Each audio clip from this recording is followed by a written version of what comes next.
124 আসনযুক্ত প্রেক্ষাগৃহ, বিজ্ঞান উদ্যান ইত্যাদি সুবিধাসমূহ রয়েছে।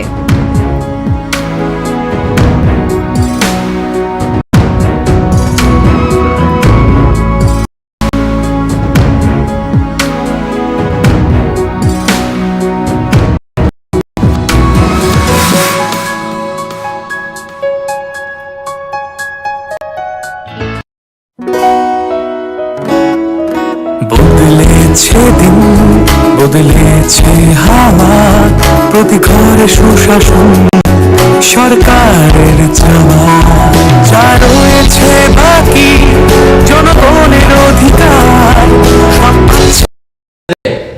যেভাবে আঘাত নামিয়ে এনেছে, মানুষের সর্বনাশ যেভাবে করছে, ত্রিপুরাটাকে অতলে তৈরি দেওয়ার জন্য যে ষড়যন্ত্র আছে বিজেপি কেন্দ্র থেকে এবং রাজ্য থেকে করছে ত্রিপুরার মানুষের সর্বনাশের জন্য, এই বিষয়গুলো কিছুটা আলোকপাত করবার জন্য আমরা আপনাদেরকে আমন্ত্রণ জানিয়েছিলাম। আপনারা জানেন বিজেপি সরকার আসার পর ওরা বলার চেষ্টা করেছে, আমাদের রাজ্যের মুখ্যমন্ত্রী, বর্তমান মুখ্যমন্ত্রী, তিনি বিভিন্ন জায়গায় একথা বলার চেষ্টা করছেন যে আগেকার যে সরকার ত্রিপুরা রাজ্যে ছিল তাদের সময়ে শ্রমজীবী মানুষের যে সর্ববৃহৎ সংগঠন CI2 তাদের দিক থেকে এবং বামপন্থী মনোভাবাপন্ন মানুষের দিক থেকে শুধু মানুষের কাছ থেকে লুটপাট করার কাজটাই নাকি ছিল। বর্তমান মুখ্যমন্ত্রী এভাবে বিকৃতভাবে বিষয়গুলো তুলে ধরবার চেষ্টা করছেন। আমরা বলবো এটা তীব্রভাবে আমরা প্রতিবাদ জানাচ্ছি। এটা সম্পূর্ণ অসত্য কথা তিনি জনগণের কাছে তুলে ধরবার চেষ্টা করছেন। বরঞ্চ আমরা বলবো এই সরকার আসার পর গোটা রাজ্যটা এখন চলছে লুটপাটের উপর। এমন কোনো জায়গা নেই যে জায়গাতে লুটপাট হচ্ছে না। যেমন ONGC-তে শ্রমিকরা কাজ করছেন, এই শ্রমিকদের ড্রাইভার যারা আছেন, বিভিন্ন প্রাইভেট সংস্থাগুলো সেখানে গাড়ি দেয়, ড্রাইভার যারা আছেন তারা 21 থেকে 22,000 টাকা ONGC থেকে পান। কিন্তু তাদের ATM কার্ডটা, তাদের টাকা ব্যাংকে জমা হয়, ATM কার্ডটা যারা শাসক গোষ্ঠীর বা শাসক দলের সমর্থক, সরকারের সমর্থক, তারা তাদের ATM কার্ড রেখে দিচ্ছে এবং 22,000-এর মধ্যে শ্রমিকরা 12,000 টাকার বেশি পাচ্ছে না, 8-10,000 টাকা লুট করে নিয়ে যাচ্ছে। ঠিক একইভাবে যারা যে কোনো ঠিকা কাজ এখানে অংশগ্রহণ করছেন তাদের কাছ থেকে মিনিমাম 10% টাকা তারা কেটে নিচ্ছে। আপনারা জানেন যে আমাদের মাটির নিচে গ্যাস পাবার ক্ষেত্রে বিভিন্ন জায়গায় পরীক্ষা নিরীক্ষা হতো, সার্ভে টিম পরীক্ষা নিরীক্ষা করত। এই সার্ভে টিম আগে আসলে পর আমাদের রাজ্যে প্রায় 1,000-1,500 মানুষ কাজের সংস্থান হতো। আজকে এই সার্ভে টিম আসলে পর তাদের কাছে কেউ 50 লাখ দাবি করছে, কেউ 1 কোটি টাকা দাবি করছে। এই সার্ভে টিমগুলো সব ত্রিপুরা থেকে পালিয়ে গেছে। তার জন্যে আমাদের ত্রিপুরা রাজ্যে গ্যাসের যে আরও সম্ভাবনা আছে, এই সমস্ত সম্ভাবনাগুলো সমস্ত কিছু এই বিজেপি নেতৃত্বাধীন সরকার এবং তাদের সহযোগী যে সংগঠনগুলো আছে তারা সর্বনাশ করে দিচ্ছে। আমাদের পার্শ্ববর্তী যে এলাকা, এখানে বর্ডার গোলচক্কর, এই বর্ডার গোলচক্করে যে সেন্ট্রাল ওয়্যার হাউস আছে, এখানে একটা জিনিস নেই এরকম যেটা ঢুকবে বা বেরোবে, ইম্পোর্ট হবে বা এক্সপোর্ট হবে, যা কিছু হবে সব কিছুর পেছনে টাকা দিতে হয়। প্রতি ব্যাগ সিমেন্টের জন্য 5 টাকা দিতে হয়। আপনারা শুনলে অবাক হবেন যে আগরতলা শহরে আপনারা যারা এখন মাছ খাচ্ছেন, বাংলাদেশের মাছ, এই বাংলাদেশের মাছ কিন্তু এখন আখাউড়া বর্ডার দিয়ে আসছে না অনেক মাছ। কারণ কি? কারণ হচ্ছে আগে প্রত্যেক ঝুড়িতে 5-10 টাকা হয়তো নিত, এখন সেটা রেটটা বাড়িয়ে ঝুড়িতে 40 টাকা না দিলে পর আখাউড়া বর্ডার দিয়ে মাছের ঝুড়ি আসতে পারবে না। তার জন্যে যারা মাছ আনেন, ইম্পোর্ট করেন, তারা এখন কৈলা শহর দিয়ে ঘুরিয়ে আগরতলায় মাছ আনতে বাধ্য হচ্ছেন। এই হচ্ছে আজকে অবস্থা ত্রিপুরা রাজ্যের লুটপাটের।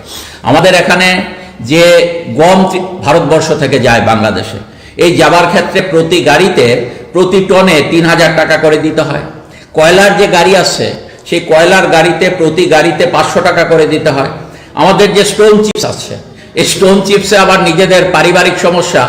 স্টোন চিপসের জন্য আপনারা জানেন যে আমাদের এখানকার একজন জ্যাঠামশাই আছেন, সেই জ্যাঠামশাই 300 টাকা রেট ঠিক করে দিয়েছিলেন বর্ডার এলাকায়।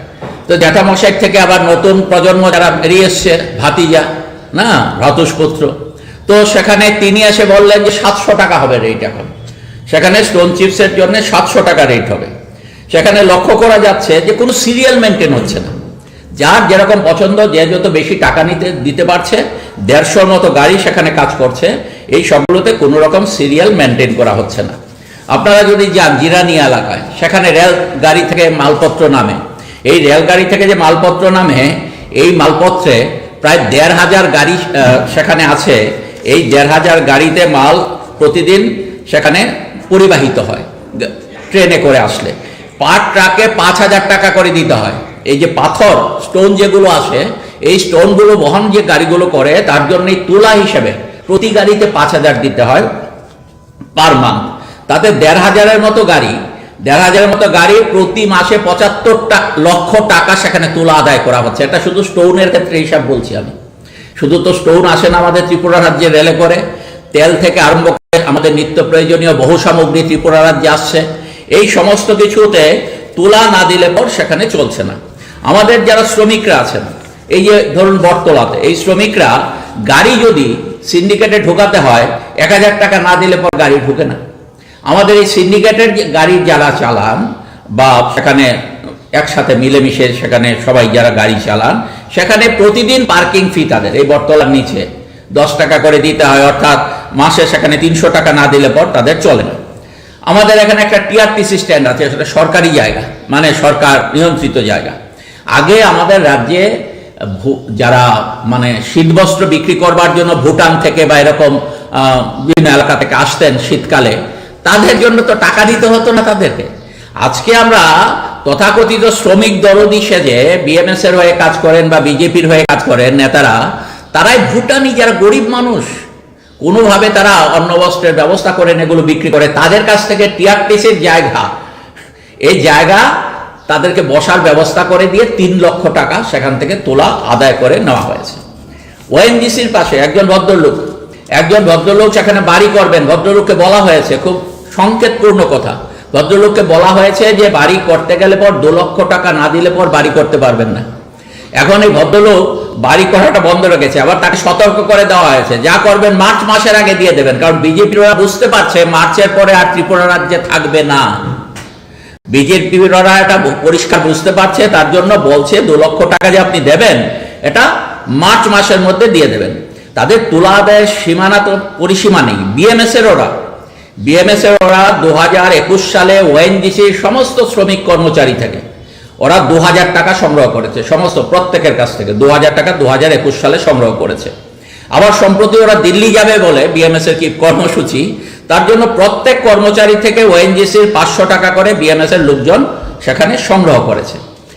এমনিভাবে আমরা যদি দেখি যে ত্রিপুরার একেবারে দক্ষিণ থেকে উত্তর সর্বত্রই আজকে ত্রিপুরা রাজ্যে একটা লুটপাটের রাজত্ব আমাদের এই ত্রিপুরায় চলছে। যেমন বিলোনিয়াতে গত কিছুদিন আগে আমরা লক্ষ্য করলাম, এবং এটা আপনাদের প্রেসে এসছে, খবরটা প্রেসে এসছে, কি যে এমএলএ ওখানকার 5 লক্ষ টাকা, শাসক দলের বিধায়ক 5 লক্ষ টাকা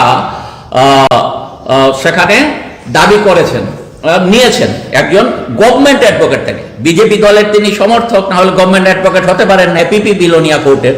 এবং আপনাদের প্রেসের কাছে তিনি প্রকাশ্যে বলেছেন, সম্ভবত মাননীয় প্রভাত দত্ত মহাশয়, তিনি প্রেসের কাছে বলেছেন যে আমার কাছ থেকে বিজেপির বিধায়ক 5 লক্ষ টাকা নিয়েছেন, কিন্তু তিনি এখনো ফেরত দিচ্ছেন না।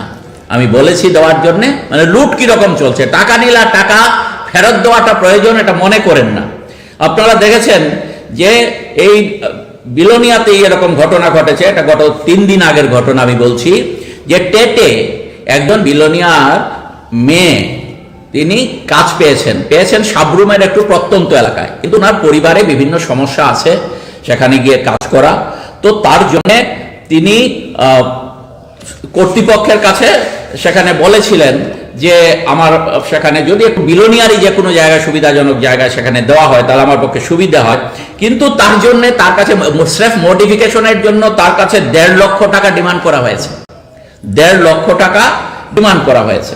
আপনারা সবাই জানেন, এটাও প্রেসে এসছে যে গত কিছুদিন আগে আমাদের শাসক দলের বিধায়ক এবং মন্ত্রীর মধ্যে একটা লড়াই হয়েছিল। কিরকম লড়াই? এটাও বিলোনিয়ার ঘটনা, যে বিলোনিয়াতে একজন প্রফেসরের ট্রান্সফারকে কেন্দ্র করে, একজন অধ্যাপকের ট্রান্সফারকে কেন্দ্র করে সেখানে ওখানকার যিনি শাসক দলের বিধায়ক তিনি মন্ত্রীর বিরুদ্ধে অভিযোগ জানিয়েছিলেন। মন্ত্রীর বিরুদ্ধে অভিযোগ জানিয়ে বলেছিলেন যে মন্ত্রী সেখানে এই ট্রান্সফারের ক্ষেত্রে লেনদেনের সাথে যুক্ত আছেন। পরবর্তী সময় আবার মন্ত্রী ওই বিধায়কের সম্পর্কে অভিযোগ এনেছেন। প্রথম অভিযোগ আনলেন বিধায়ক, পরবর্তী সময় মন্ত্রী বিধায়কের সামনে অভিযোগ এনেছেন। আবার যেহেতু শাসক দলেরই দুজন মন্ত্রী এবং বিধায়ক, তারা 3 দিন পরে বিষয়টা সেখানে মোটামুটি নিজেরা সেখানে নিজেদের মধ্যে একটা আন্ডারস্ট্যান্ডিংয়ে চলে এসছেন। আপনারা জানেন যে আমাদের এই পশ্চিম জেলা থেকে উত্তর দিকে গেলে পর এখানে একজন মন্ত্রী সম্প্রতি ওই এলাকায় আপনারা খোঁজ নিয়ে নেবেন যে 10 থেকে 12 কোটি টাকার একটা রাস্তার কাজ হচ্ছে। সেখান থেকে যতটুকু আমাদের কাছে খবর যে প্রায় 1 কোটি টাকা শুধুমাত্র মন্ত্রী নিয়েছেন, তার বিনিময়ে 1 কোটি টাকা। এরকমভাবে সারা ত্রিপুরা রাজ্য আজকে কি দক্ষিণে যান কি উত্তরে যান, শ্রমজীবী মানুষ থেকে সাধারণ মানুষ থেকে শুধু লুটপাট চলছে, কোটি কোটি টাকা লুটপাট চলছে। এবং এই লুটপাটের সাথে সরকারের লোকেরা যুক্ত আছে, শাসক দলের লোকেরা যুক্ত আছে এবং তাদের শ্রমিক সংগঠনের লোকেরা CI2 নামে অভিযোগ আনে কি CI2 নাকি চাঁদা সংগ্রহ করে। আর বাবা, চাঁদা তো আমরা 10 থেকে 20 টাকা সংগ্রহ করি সারা বছরে। আর ওরা কি করে, ওরা ধরুন অটোরিকশা শ্রমিক থেকে 170 টাকা সংগ্রহ করে। 170 টাকা যে সংগ্রহ করে এটা সারা ত্রিপুরা রাজ্যে কারো কাছ থেকে 150 টাকা সংগ্রহ করে। সংগ্রহ করার পর কোনো রসিদও দেয় না, কোনো রসিদ দেয় না। এটা সম্পূর্ণটাই তারা নিজেরা নিয়ে যায়। যেমন সাবরুম থেকে খবর পাওয়া গেল 50 জন কনস্ট্রাকশন ওয়ার্কার থেকে সেখানে টাকা নেওয়া হয়েছে। এই টাকা নেওয়ার পর কোনো রসিদ দেওয়া হয়নি। রসিদ কথায় জিজ্ঞেস করার পর তারা সেখানে রাগ করেছে এবং শ্রমিকরা এখন রাগে ফুঁসছে, ক্ষোভে ফুঁসছে, এরকম ভাবে টাকা নিয়ে আমাদের কোনো রসিদও দেওয়া হলো না। তা আমি এই কথাগুলো বললাম এ কারণে যে ত্রিপুরা রাজ্যে আজকে বিজেপি সরকার মানে লুটপাটের সরকার, ধাপ্পাবাজির সরকার। এবং এই সরকারটা শ্রমজীবী মানুষের কোন সমস্যার সমাধান এই সময়ের মধ্যে করতে পারেনি, বরঞ্চ আমাদের ত্রিপুরা রাজ্যের সর্বনাশ ওরা করে দিয়ে যাচ্ছে। ওরা জানে আর খুব বেশি দিন সরকারে নেই। তাহলে শেষ মুহূর্তে আপনারা খুব ইঙ্গিতপূর্ণ কথা আমি বলেছি যে এলাকায় আমাদের শহরের দক্ষিণ এলাকায় যে মার্চ মাসের মধ্যে টাকা দিয়ে দিতে বলেছে, খুব ইঙ্গিতপূর্ণ কথা। ওরা বুঝতে পারছে যে সরকারে আসবে না। আমার কাছে এখানে এই যে কথাগুলো আমি বললাম, এই কথাগুলোর ক্ষেত্রে অসংখ্য ভিডিও আমাদের কাছে আছে। বিজেপির লোকেরা বলছে, টেলিফোনিক এই যে আমার কাছে আছে, আপনারা প্রয়োজনে নিয়ে যেতে পারেন। এটা কয়েকদিনের আমার কাছে ভিডিও আছে। সেখানে টেলিফোনিক কথা বলছে, বিজেপির এক নেতা আরেকজনের সাথে কথা বলছে যে রেশন সুপ নেওয়ার ক্ষেত্রে 2 লক্ষ টাকা অমুকে বলছে যে 2 লক্ষ টাকা সে দিতে পারবে না। সে আমাদের বিজেপি পৃষ্ঠা প্রমুখ ছিল, তার মা আমাদের মহিলা মোর্চার নেত্রী, 2 লক্ষ টাকা থেকে একটু কমানো যায় কিনা সেখানে দর কষাকষি করছে। এই যে সমস্ত ভিডিওগুলো আমার কাছে আছে, আপনারা প্রয়োজনে নিয়ে যেতে পারবেন। যেমন আজকেই আমি একটা সেখানে পেলাম, আপনাদের অবগতির জন্য জানাচ্ছি, আপনারা দেখতে পারবেন বিষয়টা যে বিজেপির সেখানে একজন নেতৃস্থানীয় লোক, তিনি তার যে হোয়াটসঅ্যাপ মেসেজ, এই যে দেখুন, বিজেপির সেখানে প্রধানমন্ত্রীর সেখানে ছবি আছে, সেখানে সুশাসনের কথা বলা আছে। তিনি কি বলছেন, দাদা কুমারঘাটে এসে দেখে যান কি অবস্থা। তাদের কোনো নেতাকে বলছেন, নেতারা মানুষের কাছ থেকে টাকা খেয়ে ঘর দিতেছে। আমরা মানুষের বাড়িতে গেলে মানুষ আমাদেরকে গালাগাল করে, বেশি কিছু বললে আমাদের নেতারা আমাদেরকে মারতে আসে, আপনি বলুন কি করব। তারপর বলছেন, গুজরাটে আমাদের জয় হয়েছে, কিন্তু হিমাচলে কেন আমাদের হারতে হলো, ত্রিপুরায় কি আপনাদের জন্য হারতে হবে। অর্থাৎ তিনি হয়তো বিজেপির মাঝারি স্তরের নেতা, তিনি উপরের স্তরের নেতাদের কাছে বলছেন। এইরকম ভাবে প্রতিদিন বিজেপির মানুষের মনের মধ্যেই এই ধরনের ঘটনা ঘটছে যে তারা তাদের মনের মধ্যেই সেখানে প্রশ্ন তৈরি হচ্ছে। এবং আমরা লক্ষ্য করছি যে আমি ভিডিওগুলো দেখিয়েছি আপনাদের, যে কেউ চাইলে পরে যে তাদের নিজেদের মধ্যে কথাবার্তা হচ্ছে যে কিভাবে লুটপাট হচ্ছে, আমরা আমাদের সেখানে কর্মীরাও সেখানে এই লুটপাটের সাহায্য সহযোগিতা পাচ্ছি না। এই অবস্থায় দাঁড়িয়ে শ্রমজীবী মানুষদের সামগ্রিক কিভাবে শিল্পের ক্ষেত্রে অন্যান্য ক্ষেত্রে ক্ষতি হচ্ছে এর সম্পর্কিত বিষয়ে আমাদের রাজ্য সভাপতি আছেন, তিনি আপনাদের অবহিত করবেন। শুনছিলেন কিছু বিষয় এখানে আমাদের CI2 সাধারণ সম্পাদক আপনাদের সামনে তুলে ধরেছে। আমি শুধু অল্প কিছু বিষয় আপনাদের সামনে বলবো।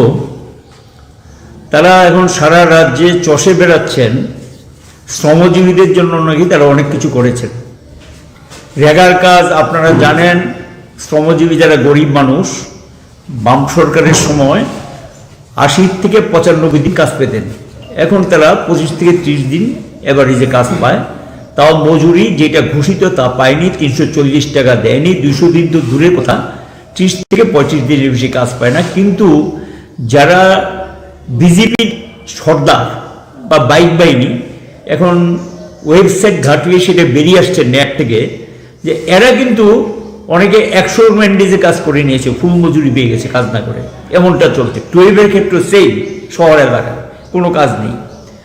এবং কনস্ট্রাকশন ওয়ার্কার যারা, তাদের এখন নতুন কোনো অ্যাকচুয়ালি এই সরকার ক্ষমতা আসার পর নতুন কোনো পরিকাঠামো তৈরি করার কোনো সিদ্ধান্ত নিতে পারেনি, এবং কোনো অর্থ আদায় করেছে বা সে অর্থের বিনিময়ে কাজ শুরু হয়েছে আমাদের নজর পড়ছে না।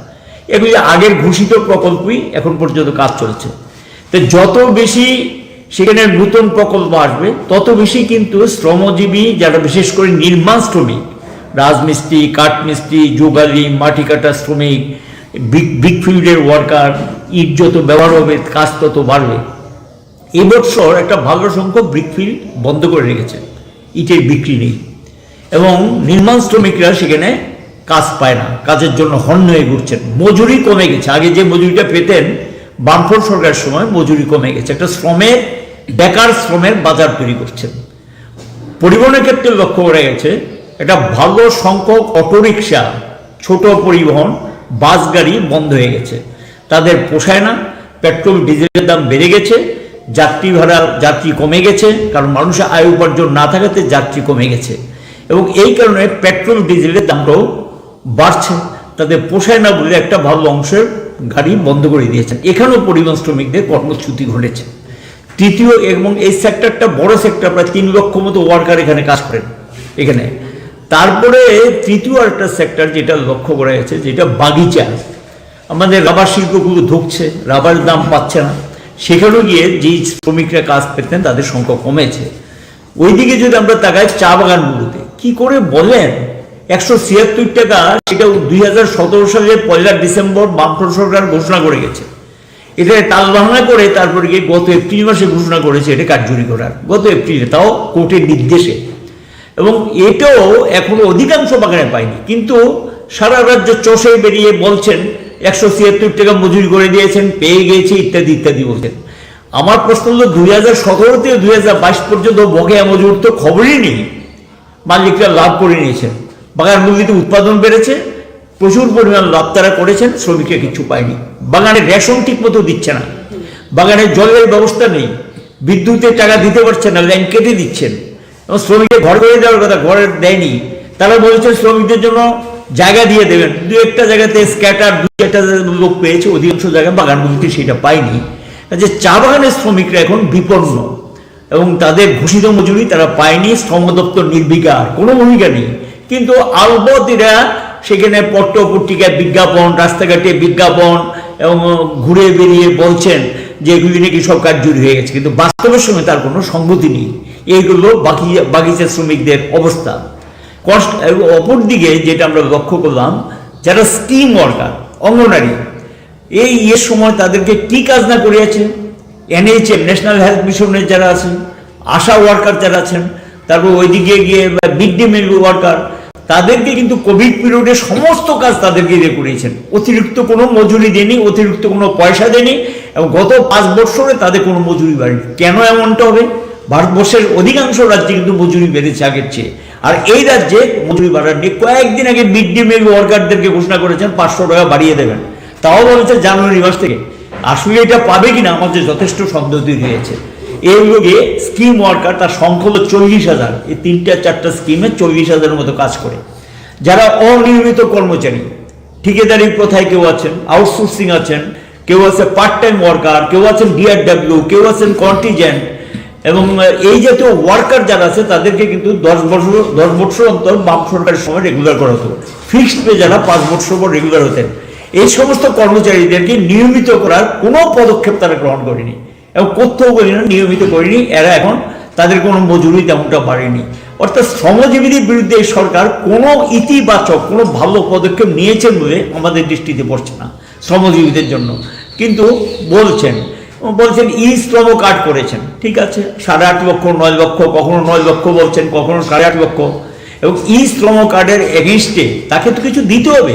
যারা অসংগঠিত ক্ষেত্র শ্রমিক আইন আছে তাদেরকে দেওয়ার কথা, সেখানে কিচ্ছু তারা পায়নি। কনস্ট্রাকশন ওয়ার্কারদের যে সমস্ত ঘোষণা দিয়েছেন, টাকা আগেই ছিল 300 কোটি টাকার মতো বামফ্রন্ট সরকারের সময়, জমা টাকা শ্রম দপ্তরে এই যারা নির্মাণ শ্রমিক তাদের জন্য, তাদের বিয়ে শাদীর টাকা, এবং কনস্ট্রাকশন ওয়ার্কারদের যাদের কার্ড আছে তাদের ছেলে মেয়েদের পড়াশোনার টাকা, বাড়িঘর নির্মাণের টাকা, এবং তারা চিকিৎসা টাকা পাওয়ার কথা, কিন্তু সেখানে গিয়ে এটা তারা পায়নি। এবং এখানে শোনা যাচ্ছে এখান থেকেও টাকা তুলে নিয়ে অন্য খাতে খরচ করে ফেলেছেন শ্রমজীবীদের। এই যে 300 কোটি টাকা ছিল সেইটি পরিমাণ টাকা এখন আছে কিনা সন্দেহ তৈরি হয়েছে, টাকা ডাইভার্ট করে নিয়েছেন। কি করে শ্রমিকদের টাকা তো ডাইভার্ট করতে পারেন না, ডাইভার্ট করে নিয়েছেন। এখানেও বলেছেন নাকি অনেক কিছু বাড়িয়ে দিয়েছেন, তো বাড়িয়ে দিলে পেলো কতজন, সংখ্যাটা দিন, কত সংখ্যক পেয়েছে। দরখাস্ত করলে সেই অর্থ পায় না, চিকিৎসার টাকা পায় না, জমাকৃত টাকা, এটা শ্রমজীবীদেরই টাকা। এটা কনস্ট্রাকশন যারা করেন তাদের থেকে 1% টাকা কেটে নেওয়া হয়, শ্রম দপ্তরে সেটা জমা হয়, এই টাকা থেকে তারা পাবেন, সেই টাকাটাও পর্যন্ত তারা পায় না। এইগুলো নির্মাণ শ্রমিকদের করুণ অবস্থা। সমস্ত ক্ষেত্রে কুটির শিল্পগুলো অধিকাংশ বন্ধ হয়ে গেছে, তাঁত শিল্প প্রায় শেষ, ধ্বংস করে দিয়েছেন। মণিপুরি যারা ছিলেন, আমাদের তাঁত শ্রমিক যারা কাজ করতেন, ছোট ছোট তাঁত, এগুলি এখন বাজারে কাটতি নেই, সমস্ত বাজার তুলে দিয়েছেন বিদেশিরাতে। এই তাঁত শ্রমিক যারা তাদের ঘরে বসে গেছে, তাদের এখন কর্মহীন হয়ে গেছে, বিকল্প কোনো কাজের ব্যবস্থা তাদের নেই। ক্ষুদ্র শিল্প যেগুলো ছিল সেগুলো বন্ধ হয়ে গেছে। ভুজঙ্গনগরে যে শিল্পগুলো ছিল প্রায় অর্ধেক শিল্প বন্ধ হয়ে গেছে ভুজঙ্গনগরে, যারা কাজ করতেন তারা কাজ হারিয়েছেন। তো তারা কাজের ব্যবস্থা কোথায় করতেন? ঘোষণা ছিল তাদের অনেক কাজের ব্যবস্থা করবে, কোনো কাজের ব্যবস্থা তো করতে পারেনি। কাজে বিপন্ন শ্রমজীবীরা আজকে, এবং তাদের নাভিশ্বাস উঠে গেছে। বামফ্রন্ট সরকারের সময় যেমন রাষ্ট্রীয় স্বাস্থ্য বীমা যোজনায় কিছু চিকিৎসার সুযোগ সুবিধা পেতেন, এটাও বন্ধ। তারা ঘোষণা করেছেন কি আয়ুষ্মান প্রকল্প নামে, সেখানে বলেছেন যে এরা নাকি 5 লক্ষ টাকা করে বেনিফিট পাবেন। কয়জন পেয়েছে সংখ্যাটা বললো? বাইরে যাবে, রেফার হয়েছে, আর রেফার তো এখন জিবি হাসপাতালে করতে চায় না, এবং ইচ্ছা করে সেখানে আটকিয়ে রাখে। যারা বাইরে রাজ্যে যে চিকিৎসার জন্য যেতে চান তাদেরকে আটকিয়ে দেওয়া হয়।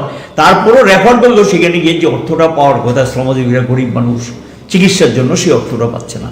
এর দিকে অবস্থা। তারপর এই সমস্ত প্রকল্পের কথা বলছেন, ঢালাও ঘরে সমস্ত নানান নাম দিয়ে প্রকল্পের কথা বলছেন। এই প্রকল্প নাকি সব অর্থ পৌঁছে গেছে শ্রমজীবীদের, গরিব মানুষের কাছে। কোথায় পৌঁছেছে সেটা দেখা, কতজন পেয়েছে সেটা দেখা, এইভাবে দেখা যাচ্ছে। এবং সেগুলি বিজ্ঞাপনের নামে কোটি কোটি টাকা খরচ হয়, আর শ্রমজীবীদের চিকিৎসা পয়সা নেই, তাদের মজুরি বাড়ানোর পয়সা নেই, এবং তাদের মজুরি কমে গেছে। আর অথচ বিজ্ঞাপনের নামে, মন্ত্রীদের ফটোর নামে, তাদের নেতাদের ফটোর নামে সরকারি টাকা খরচ করে প্রচুর টাকা তারা খরচ করছেন সেখানে তাদের ফটো ছাপানোর জন্য। এই চলছে রাজ্যটার মধ্যে। এই পরিস্থিতির মধ্যে বিপন্ন শ্রমজীবীরা, এটা মাথায় রেখে আমরা প্রতিবাদে নেমেছি। আমাদের আন্দোলন চলছে, লড়াই চলছে, সংগ্রাম চলছে। এবং শুধু তাই না, আরেকটা কথা আমরা বলছি যেটা বিপজ্জনক, বাগান শ্রমিক আইনে আছে কোনো বাগানের জায়গা অন্য কাজে ব্যবহার করা যায় না। চা বাগানের জায়গা সেখানে গিয়ে রাবার বাগান করার জন্য উদ্যোগ নিয়েছেন। চা বাগানের জায়গা জবরদখল হয়ে গেছে। গুদুয়া চা বাগান, আজকের চা বাগান, এটা দুর্দান্ত যেমন গুদুয়ার চা ভারতবর্ষবিদে খ্যাত। গুদুয়ার যে চা সাবরুমের, এই চা বাগানের জায়গা পর্যন্ত এখন দিয়ে দিচ্ছে অন্য কাজে ব্যবহার। এটা আইনে পারে না, কিন্তু ইলিগেল, বেআইনিভাবে এই সমস্ত জায়গা ইয়ে করে দিচ্ছে বাগানগুলিকে ধ্বংস করে দেওয়ার জন্য। এতে শ্রমিকরা ভবিষ্যতে কাজ পাবেন না, কাজ তারা হারাবেন, তাদের বেকার হওয়ার সম্ভাবনা বাড়বে। এই পরিস্থিতিতে আমরা সিদ্ধান্ত নিয়েছি, গত পরশুদিন আমাদের রাজ্য পরিষদের সভা হয়েছে, সেই সভায় আমরা বিস্তারিত এই পরিস্থিতি নিয়ে আলোচনা করেছি। আলোচনা করে আমরা সিদ্ধান্ত নিয়েছি যে আমরা শ্রমজীবীদেরকে নিয়ে রাস্তায় আছি, রাস্তায় থাকবো, এবং রাস্তায় দাঁড়িয়ে আমাদের লড়াই চলছে, এটা অব্যাহত থাকবে। এবং আমরা গোটা ত্রিপুরার যে শ্রমজীবীদেরকে নিয়ে আগামী জানুয়ারি মাসে ধরুন 8 থেকে 10 তারিখের মধ্যে আমরা একটা সমাবেশ করব। মাঠের জন্য পারমিশন চেয়েছি 8 তারিখ, জানুয়ারি মাসে 8 তারিখ আমরা পারমিশন চেয়েছি। পারমিশন পেয়ে গেলে ওই তারিখেই আমরা আগরতলায় শ্রমজীবীদের একটা বড় সমাবেশ আমরা করব। এবং সেখান থেকে আমরা জানান দিতে চাই, যেভাবে চলছে এভাবে চলতে দেওয়া যায় না, এবং আমরা আমাদের প্রতিবাদ এবং ধিক্কার সেখান থেকে আমরা জানাবো। এবং শ্রমজীবীরাই আগামী দিনে পরিবর্তনের সূচনা করবে। গোটা ভারতবর্ষ লড়াই চলছে। ইতিমধ্যে দেখেছেন 3টা সংগঠন, কৃষক সংগঠন, শ্রমিক সংগঠন, খ্যাত মজুরদের সংগঠন মিলিতভাবে দেশব্যাপী কর্মসূচি চলছে। আগামী এপ্রিল মাসে দিল্লিতে বিশাল অভিযান হবে, যেটা হয়তো বা স্বাধীনতার পর আমরা মনে করি একটা বড় ধরনের সমাবেশ দিল্লিবাসী দেখবেন, এবং সেই প্রস্তুতি এপ্রিল মাসে করার জন্য চলছে। এবং এরই অঙ্গ হিসাবে আমরা রাজ্য ভিত্তিকও সেখানে শ্রমজীবীদের জমায়েত করব, এবং জমায়েত করেই সেখান থেকে আমরা জানান দিতে চাই আমাদের লড়াই অব্যাহত থাকবে। এবং সরকারের নেওয়া যে শ্রম স্বার্থ বিরোধী যে কর্মসূচিগুলো, ওরা শুধু রাজ্যে কি করেছে, শিল্প কারখানা দিয়ে একটা করেছে, মারপিটে কারখানা তৈরি করেছেন গোটা রাজ্যে, মানুষের গণতান্ত্রিক অধিকার কেড়ে নিয়েছেন, মানুষকে বাড়ি ছাড়া করেছেন। এই হলো তাদের অগ্রগতি উন্নয়নের চিত্র। এবং তার জন্য মানুষের কল্যাণে, মানুষের মঙ্গলের জন্য, মানুষের ভালোর জন্য কোনো কর্মসূচি তেমনটা তুলে ধরতে পারেনি। এমনকি ভাতাটা পর্যন্ত কেটে নিয়েছেন। এই যে বলছে ভাতা 2000 টাকা, 33 টাকা ভাতা আছে।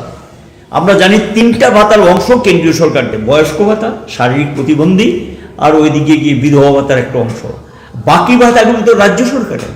এবং এখানে নতুন কতজন ভাতা পেয়েছেন, বিভিন্ন পেশার যে শ্রমজীবীদের জন্য ভাতা বামফ্রন্ট সরকার চালু করে গেছে 30টা ভাতা, 33টার মধ্যে 3টা বাদ দিয়ে 30টা ভাতা আছে। এখন এই যে 2000 টাকা করেছেন, কোনো শ্রমজীবী তো 2000 টাকা পায়নি, এবং উল্টো তাদের অনেকেরই নাম কেটে দেওয়া হয়েছে।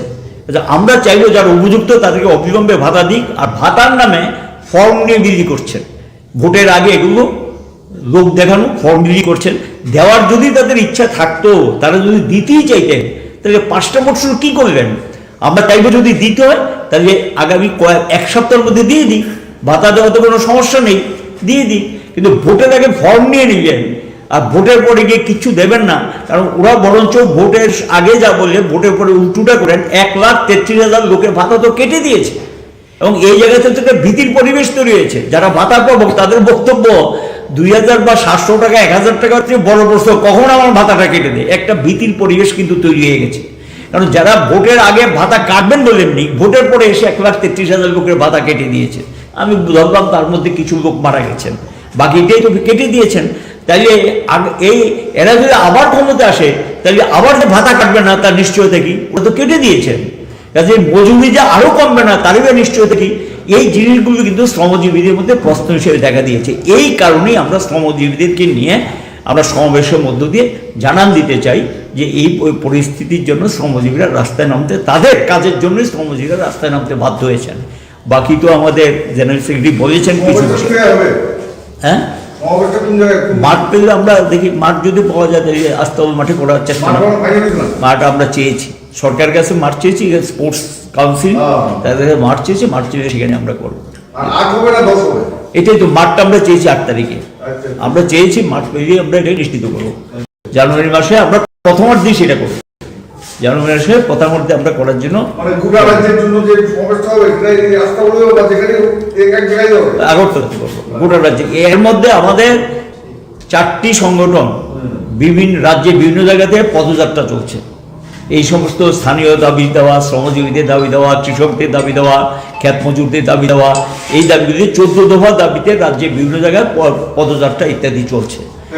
এখন এটি রাজ্যভিত্তিক একটা পরে গিয়ে আমাদের শ্রমজীবীদের একটা সমাবেশ হবে। শ্রমজীবী, এটা আমাদের সমস্ত অংশের শ্রমজীবীরা অংশ নেবেন, যারা শ্রমের বিনিময়ে জীবিকা নির্ভর করে সকলেই। আপনারাও আসবেন, আপনাদের নিমন্ত্রণ রইল, কারণ আপনারা তো শ্রমজীবী। কাজে এই শ্রমজীবী বলতে যারা শ্রমের বিনিময়ে রোজগার করে তারাই শ্রমজীবী। সকল অংশের মানুষকে আমরা এই সমাবেশে সামিল হওয়ার জন্য আবেদন জানাবো, এবং এটাই আমরা CI2 সিদ্ধান্ত গ্রহণ করেছি, যেটা আপনাদের সামনে আমরা এই 5 বছরে 4.5 বছরে যে বেকারদের চাকরি দেওয়া হয়েছে, তারা দাবি করছে বিগত 25 বছরে এমন দেওয়া হয়নি। এটা নিয়ে কি বলবেন? 25 বছরই দেওয়া হয়নি। মানুষ অভিজ্ঞতা কি চাকরি দিয়েছেন, কোথায় দিয়েছেন? শুধু টেটের উত্তীর্ণ কিছু একটা অংশ পেয়েছে, বাকিগুলো কোথায় চাকরি? এগুলি আউটসোর্সিংয়ের নামে আজকে ঠিকাদার, কালকে সেই ঠিকাদার, কোথাও কোথাও আউটসোর্সিংয়ের নামে 2, 4, 5 জন, 10 জন, 50 জন, 100 জন চাকরি দিয়েছে। কিন্তু তারা যেটা বলছে হাজার হাজার চাকরি দিয়েছেন, কোথায়? নামগুলো দিক না, সংখ্যাটা বললে তো হবে না, নামটা প্রকাশ করুক। কারা কোন এলাকা কোথায় চাকরি পেয়েছে, কোন ডিপার্টমেন্টে, সেগুলো প্রকাশ করুক, কোন সেক্টরে। এখন ব্যাংক থেকে কিছু লোন নিয়ে যদি তাদের বলে দিয়েছে সব হয়ে গেছে, ব্যাংক থেকে লোন নিয়ে, বা কিছু সেলফ হেল্প গ্রুপকে দিয়েছেন, সামান্য কিছু অর্থ, কিন্তু যেইভাবে অ্যানাউন্সমেন্ট করছে, যেভাবে ঢাকঢোল পিটাচ্ছেন, ঘটনা কিন্তু তা না। সেখানে গিয়ে সেলফ হেল্প গ্রুপের সেখানে গিয়ে তারা প্রচুর অর্থ খরচ করেছেন বলছেন। আমরা চাই দিক পাক তারা, কিন্তু সেখানে গিয়ে কত পরিবার পেয়েছে এটা দেখতে হবে তো, সংখ্যা তো বলতে পারছেন না। আর শুধু কিছু সংখ্যা দিয়ে দিচ্ছে যেগুলি নিজেরা তৈরি করে দিয়ে দিবে, বাস্তব অভিজ্ঞতাটা কি? কাজ যদি পেয়ে থাকে, প্রতিদিন আগরতলা শহর অবস্থাটা দেখুন না, এমন দিন বাদ আছে যে যুবকরা রাস্তায় নামছে না। 10,323 থেকে শুরু করে এরও তো বেকার, সমস্ত অংশে বেকাররা আজকে রাস্তায় নেমেছেন। কেন নেমেছেন? যা প্রতিশ্রুতি দিয়েছিলেন, প্রথম দফায় 50,000 লোকে চাকরি দিবেন, সমস্ত খালি পদ পূরণ করবেন, নতুন পদ সৃষ্টি করবেন, ঘরে ঘরে কর্মসংস্থানের সুযোগ তৈরি করবেন। কোথায় সেই প্রতিশ্রুতি? কোন জায়গায় কারচুরি করেছেন বলুক না। সারা দেশেই তো ছাঁটাই করছেন, কর্মচ্যুতি করছে, এখনো তো কর্মচ্যুতি হয়েছে। এর মধ্যেও তো রাজ্য সরকারে কাজ করতেন, স্কিমে কাজ করতেন, অনেকেরই ছাঁটাই করে দিয়েছেন, কাজ খেয়ে দিয়েছেন, তাদেরকে কাজ দেয়নি, এরকম তো চলছে। শুনছিলেন তো ওএনজিসির অবস্থাটা কি? ওএনজিসি এখানে জিওলজিক্যাল সার্ভে যারা করতেন, এখানে কয়েক শত শ্রমিক কাজ পেতেন প্রতি বছর, এখন তো ঢুকতেই দিচ্ছে না। তোলাবাজির আশঙ্কা তারা রাজ্য ছেড়ে পালাচ্ছেন। এই হলো পরিস্থিতি ওএনজিসিতে চলছে। সেটা আমরা পরে আলোচনা করে ঠিক করবো, এখন আমরা কথা বলছি পরে ঠিক করবো, এটা আমরা আলোচনা করে ঠিক করবো, এটি।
রাজ্যবাসী শুনি শুনি সুখী সরকারি সহায়তায় হবে প্রতি ঘরে সুশাসন, প্রতি ঘরে সুশাসন। 1905 নম্বরে যোগাযোগ করুন, কথা বলুন। সরকারের হাত শক্ত করুন নিজের মতামত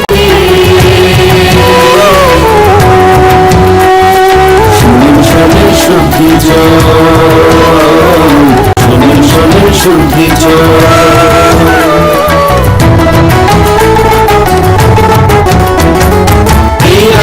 গ্রাম শহরে হবে বিকাশ নীতি, তাদের সাথে জায়গায় মেলা সেদিন হবে দুদিন। আমাদের সাথে আছেন বিধায়ক মন্ত্রীগণ, আমাদের সাথে আছেন বিধায়ক মন্ত্রীগণ, হয়তো এবার পৌঁছে যাবে প্রতি ঘরে সুশাসন, প্রতি ঘরে সুশাসন।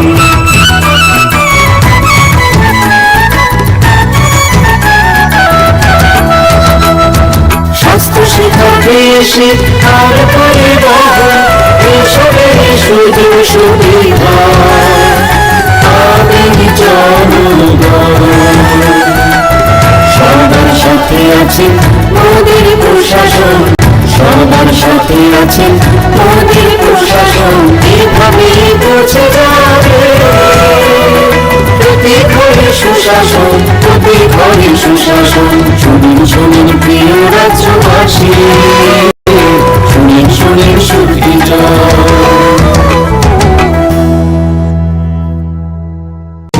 নকথুবি সামগাহাম, নকথুবি সুশাসন।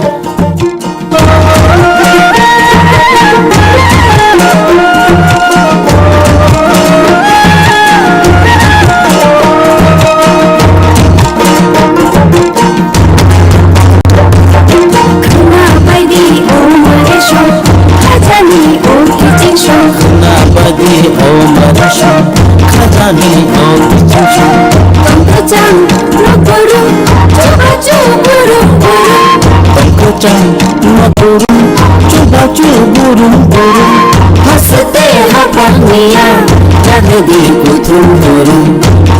সাচুকু বুকচা পা অনম্বর খোলাইদি তাই কক সালাইদি হুমাইদি চিনি পেছনশো, হুমাইদি মারে পেছনশো, সাবাইদি খানে কম বাবন্দি উকলো উকলো, সাবাইদি খানিকো আতন্দি উগলো উগলো, আমি বদল সেবা মুছে দিলাম বলো, খানা বাইদি ও মারে শো খাজানি ও কিচিশো।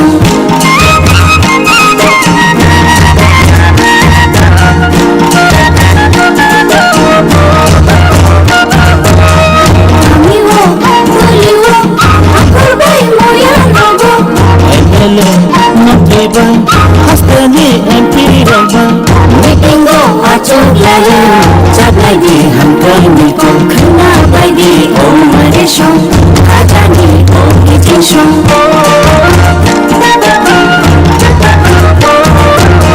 বিমাথ ও বাবু বিগলা নগু বেনু, বিমন্থ উপাও বিগলা নগু গুলো, সাখানে মাথ গুণ জানাই নগু গুণ, খানা বাইদি ও মারে শো খাজানি ও কিচিশো, খানা বাইদি ও মারে শো খাজানি ও কিচিশো।